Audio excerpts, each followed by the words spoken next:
Welcome to Simple Sacred Home. My name is Paige, and in today's video, I wanted to walk you through a week of winter homemaking as I create new rhythms and routines to make homemaking more efficient. Lately, I've been convicted by 1 Corinthians 10 that talks about doing all that we do for the glory of God. Specific text was talking about whether or not we should eat certain foods, but it does apply to all areas of our lives. We get to choose if we live our lives to honor God and to give Him the glory in all aspects, or if we live for ourselves. And I've just been convicted about the way that I steward my time and the way that I steward the resources the Lord has given me, and one of them includes my home. If you haven't seen any of my previous videos, I've talked in detail about how currently the season of life I'm in, I am in corporate America. I work full-time outside of the home, and so really the last thing I want to do when I get home from work every day after my commute, which is about 2 hours a day, is spend a lot of time taking care of my home. And so what typically would happen every week is Monday through Friday, I would do little to no home managing. I would just come home from work, I would want to eat dinner, go to bed, maybe do something I wanted to do, and the cycle would repeat. And what would end up happening is on Saturdays, I really had to dedicate Saturdays to managing my home. And so either my entire day on Saturday was spent trying to catch up from the week, or if we had any kind of activities or anything going on Saturday, then I wouldn't do anything all week or on the Saturday. And then Sundays our family uses as a Sabbath, and I talked about that in a video as well. So I'll have those videos linked down below in the card above if you're interested in learning a little bit more about my heart and where I'm coming from when I make these videos. But what I found is that even if I was physically resting on Sunday, my mind wasn't able to truly rest because I was thinking of all the things that still needed to get done and needed to be managed around my home. I realized this was a point of stress and anxiety in my day-to-day life because I always felt like I was going into the following week behind to begin with, and I knew I needed to make a change. So something that I've been trying to do is look to people who are maybe in a season ahead of me in life. Maybe they work full-time, maybe they're raising children, maybe they work for themselves, and so I'm looking to people who have managed their time very well. They're able to keep their home picked up and organized, and they have a really good routine and system in their home. And 10 out of 10 times what I found that those people did was create some kind of cleaning checklist where each day they dedicated to cleaning and tackling one room or zone.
So I made this weekly cleaning checklist and I customized it to what works for me, my family, and my schedule. It's going to look different for each family depending on the season of your life you're in. But if this is something that you're interested in, if you watch this video and you say, you know, I really do need to create some more systems, I hope that this checklist is helpful to you as maybe a starting place. And I actually have a free downloadable link where you can get this checklist. It's totally free. You're just going to put your email in, and then I will send you the free download. And it is customizable, so you can go in and customize the checklist to fit your family's needs and your schedule. So I hope you find that helpful, and if that is helpful, I would love to know in the comments down below that you downloaded it. And also feel free to print it out. You can laminate it, put it on your refrigerator. That's what I did. And tag me over on Instagram at Simple Sacred Home. I would love to see that and see you guys using your cleaning checklist. But they're very easy to make. If you don't want to download mine, you can make your own on a site like Canva, or even just write it on a piece of paper. But this one's a little colorful and you can customize it to fit your needs. But if you see the checklist, you'll see that there's only 6 boxes rather than 7. And that is because my cleaning checklist only applies to 6 days of the week, Monday through Saturday. I use Sunday as a Sabbath, so we really do not tackle any of the everyday tasks on Sundays. That's just, in the current season, what we feel called to, so that's what we do. But you could obviously adjust that for your family if you need to. So on this cleaning checklist, how I'm breaking it down week to week is there's the everyday tasks, and then there's the specific daily tasks per room or per zone, however you want to break it down. So what that looks like for me and my family personally is every single day of the week, Monday through Saturday, not Sundays, but Monday through Saturday, every single day, I'm going to wipe down the kitchen counters, I'm going to wipe down the bathroom counters, I'm going to do dishes, and I'm going to do laundry. So those are non-negotiables. Those are going to get done every single day, Monday through Saturday. And then in addition to those everyday tasks that you're going to do, regardless what day of the week it is, you're also going to designate a day of the week for a specific room to clean or a zone to clean in your house. So for example, on Monday, I was cleaning the kitchen, and you can see that here. What that entails is going through, wiping down all the countertops, wiping down the inside of the counters, cleaning the refrigerator out, wiping that down, mopping, dusting, vacuuming, the whole 9 yards.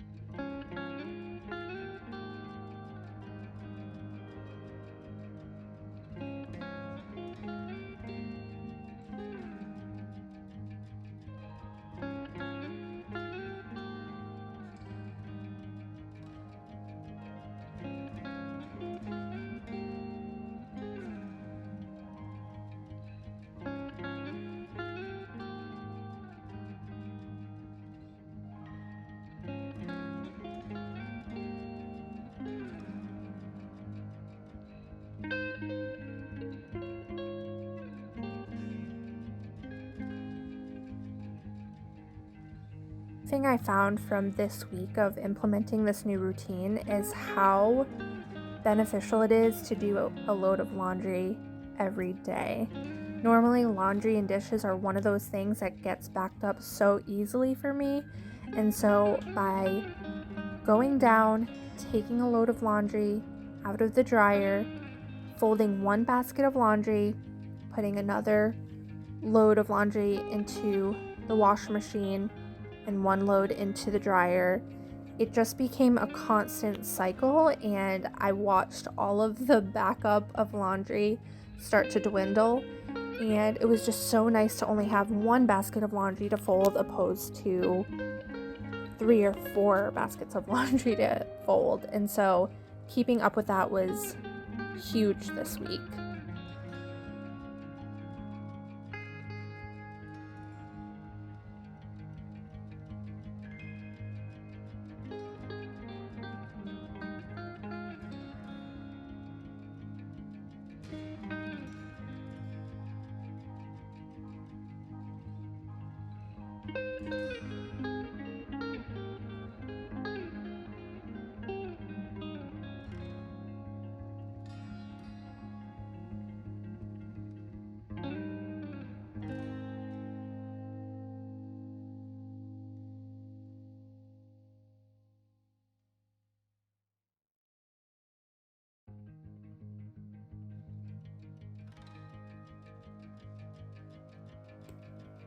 in addition to creating this checklist routine, another really efficient way to get things done, at least for me, is to actually get ready every day. So like I said, I work full-time in corporate America. I'm out of the house most days a week. I do work a couple days remotely. So there is a pull to the days that I'm working from home to not really get ready, to stay in my pajamas and not do my makeup, not do my hair.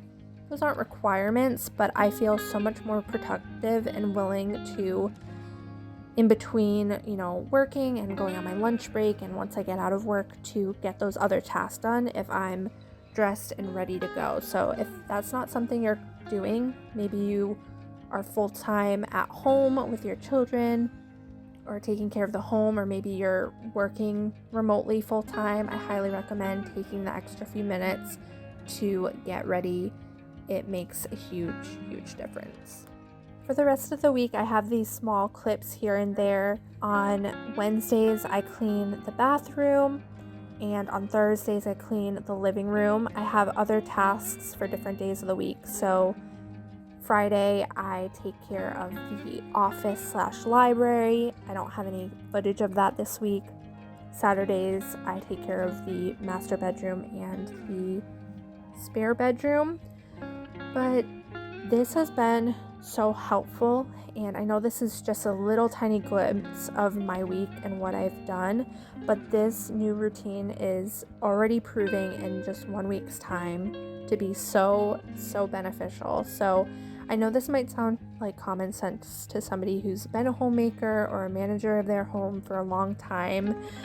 Creating systems and routines is like a no-brainer, but if you are like me, who maybe you're a newlywed, maybe you do work full-time outside of the home, and so you just feel overwhelmed constantly by the demand outside of the home and then inside of the home, I hope this is an encouragement to you that it doesn't have to be overwhelming. You just have to create systems and routines that help us rather than set us back. So once again, that checklist is going to be down below in the comments. If you're interested, you can download this checklist for yourself, fill in each box to align with your family and your routine, designate one day of the week to one room. So on Mondays, you're cleaning just the kitchen. Tuesdays, you're cleaning just the bathroom. Wednesdays, you're cleaning just your living room. Thursdays, you're cleaning maybe your bedroom. And just break it up each day, designating a specific room. And then if there's bigger tasks, organizing tasks or things like that, maybe you'll fit them in during the week, or maybe you're going to set aside a day once a month to do those on, maybe like a Saturday or something like that. But I am so grateful that I started implementing this, and I can't wait to see over time how these routines allow me to have more free time and freedom to do other things that I want to do as well in my homemaking journey. So I hope you guys enjoyed this video. I will be back next weekend with another video. If you like this, make sure to give it a thumbs up and subscribe, and I'll see you guys in the next video.